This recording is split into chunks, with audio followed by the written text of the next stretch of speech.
Wir sind hier heute versammelt, um uns für die Schließung aller Tiertötungsverbrechen einzusetzen.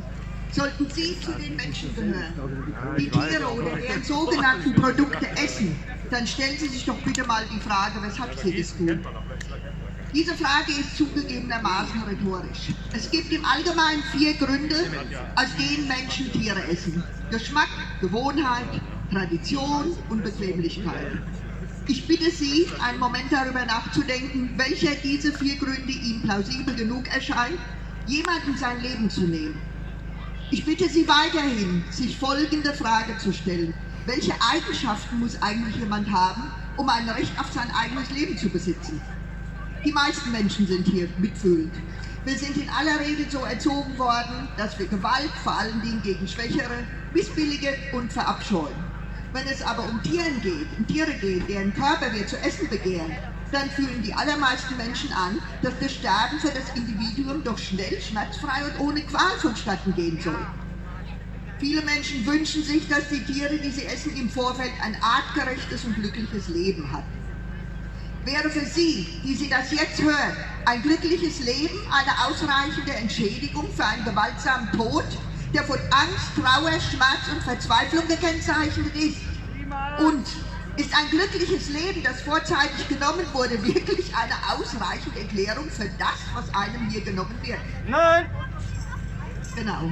Wäre für Sie, die Sie das jetzt hören, Entschuldigung, bin falsch. Es gibt Menschen, die sich am Töten von leidensfähigen Individuen eigentlich nicht beteiligen wollen, aber dennoch Produkte konsumieren, die man nicht auf Anhieb mit den Töten von Tieren in Verbindung bringt. So ist es Milch, Eier und daraus verarbeitete Produktionen wie Joghurt, Sahne oder Gebäck. Allerdings sind auch diese Tiere, deren Eier wir zum Beispiel essen und deren Milch wir trinken wollen, in ein System eingebunden, welches für sie in aller Regel in der Hölle eines Schlachthofes endet, wenn sie nicht mehr die für sie festgelegte Leistung erbringen. Kühe geben, genau wie wir Menschen, nur dann Milch, nachdem wir gebären.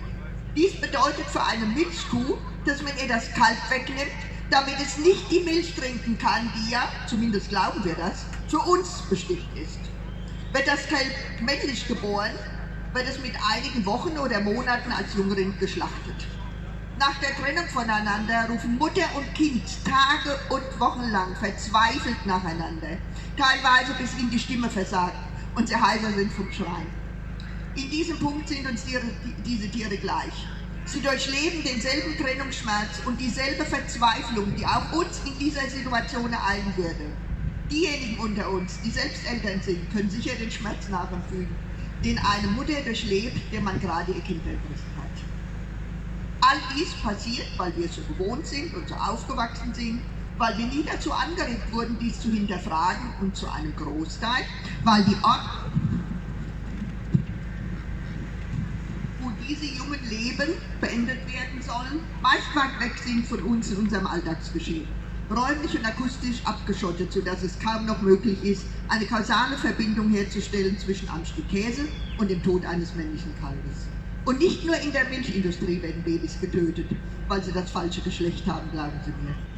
Auch bei Schlachtungen anderer Tiere, deren Körper wir zu essen gedenken, wie Schweinen oder Rindern, kommt es viel zu oft zu Fehlbetäubung, sodass die Tiere ihr von Schmerzen, Angst und Verzweiflung begleitete Sterben bei vollstem Bewusstsein erleben. Schweine werden in Deutschland in der Regel mit Stromzangen oder auch CO2 betäubt. Dies geschieht, indem man sie in einer Art rotierenden Käfig in eine mit CO2 angereicherte Senke hinablässt. Die offizielle Version der Beschreibung dieser Praktik ist, dass die Tiere durch das Gas müde und schließlich bewusstlos werden. Aber fast immer ist das Gegenteil der Fall. Die Tiere merken, dicht an dicht getrennt, dass sie keine Luft mehr bekommen, werden panisch und bekommen Todesangst. Ihr durchdringende Schreie vergisst man, wenn man sie jemals gehört hat, nie mehr wieder im Leben, das verspreche ich Ihnen.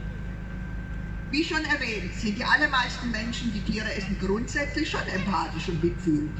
Ich möchte Ihnen gerade deshalb diese Frage stellen: Wie kann ich denn jemanden human töten, der gar nicht sterben will?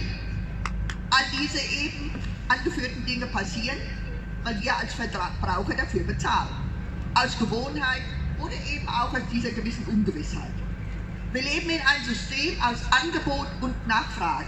In dem Moment, in dem ich ein Stück des toten Körpers eines Tieres an einer Supermarktkasse bezahle, beauftrage ich irgendwo irgendjemanden, weitere Tiere zu züchten, zu mästen und dann zu ermorden. Das ist die direkte Verbindung zu uns, zu unseren Entscheidungen und unserem Handeln. Viele Menschen sehen die Politik in der Pflicht oder die Landwirte, die oft genug selbst um ihr wirtschaftliches Überleben kämpfen. Und dies auf Kosten der Tiere tun, weil sie keine andere Perspektive mehr sehen. Diese beiden Aspekte entbinden uns jedoch nicht von unserer Verantwortung für unser tagtägliches Handeln. Wir als Konsumenten sind nicht machtlos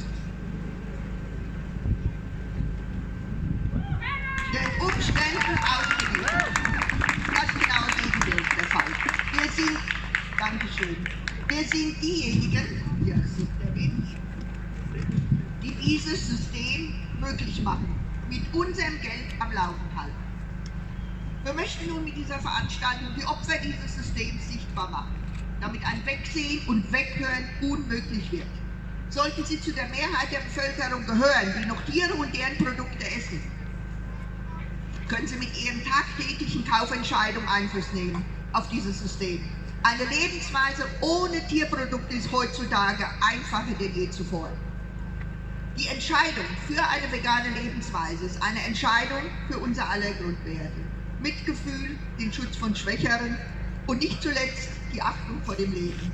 Ich persönlich bin mir sehr sicher, die Zukunft wird vegan sein oder nicht stattfinden. Dankeschön.